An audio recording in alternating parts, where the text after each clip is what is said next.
Mummy, તું કંઈક તો બોલ. તું આમ ચૂપ કેમ છે? પપ્પા, હું ભાઈની જેમ કોઈ જીદ નહીં કરું. હું તમને કોઈ વધારાનો ખર્ચ નહીં કરાવું. સરકારી નિશાળમાં ભણીશ. હું જાતે જ મહેનત કરીશ. મારે કોઈ ટ્યુશન કે વધુ સગવડની જરૂર નથી. તમે ચિંતા ન કરતા. હું તમને કોઈ જ ટેન્શન નહીં આપું. હું તમારી લાડકી દીકરી થઈને રહીશ.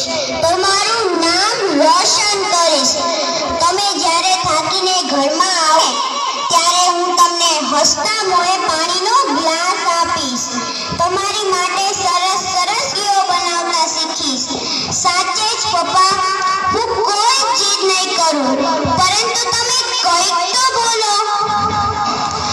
દાદીમા, મને ખબર છે તમારે દીકરો જોઈતો હતો, કુળદીપક, પરંતુ હું તમારા કુળનું નામ રોશન કરીશ. હું દરરોજ તમારી સેવા કરીશ. રાત્રે તમારા પગ દબાવી આપીશ. દાદીમા, હું તમારો ખૂબ જ ખ્યાલ રાખીશ. બા, તમે પણ એક સ્ત્રી જ છો. મારી મમ્મી પણ એક સ્ત્રી જ છે. તો પછી મારી સાથે ભેદભાવ કેમ?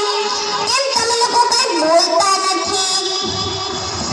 દાદાજી, તમે તો આ ઘરના વડીલ છો. તમે તો કંઈક બોલો. તમે તો આ બધાને સમજાવો.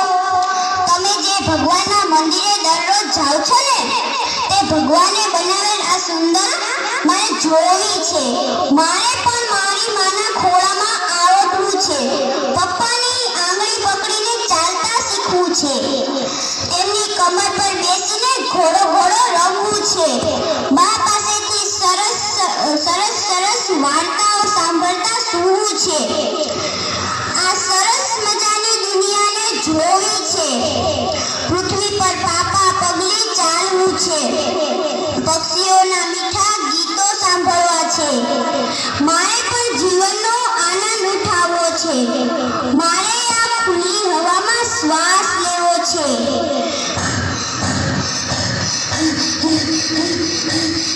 મમ્મી, બચાવો. પપ્પા, બચાવો. મને બચાવો.